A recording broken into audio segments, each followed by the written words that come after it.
Have a blessed day, everyone. This is Cadet Russell Dimeakiak under the section of Equator and currently pursuing the Bachelor of Science in Marine Transportation in SCMBT. Today, I'm going to demonstrate to you the three types of distress message, which is the Mayday, the Panpan, and the Security. Without further ado, let's start.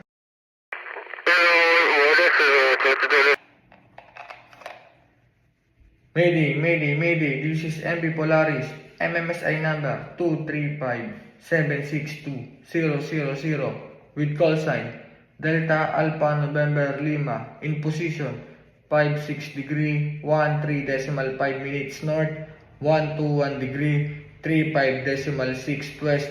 I have explosive fires on board. I repeat, I have explosive fires on board. I require immediate assistance. I require immediate assistance. I have 21 people on board, including 5 severe injuries. We have launched 3 lifeboats. One lifeboat have 4 people on board, including the casualties. The other lifeboat have 3 people on board, and the last lifeboat have 5 people on board. Over. Pan pan pan pan pan pan. All station, all station, all station. This is 235-762-000 motor vessel Polaris with call sign Delta Alpha November Lima in position 65 degree 31.5 minutes north 112 degree 53.6 minutes west. I have fire on galley. I repeat, I have fire on galley. Over.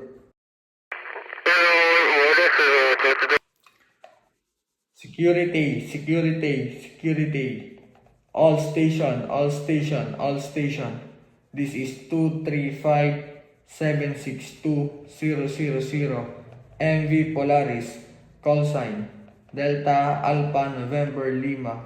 I have sighted iceberg located in position 3 nautical miles in North Atlantic Peninsula. Over.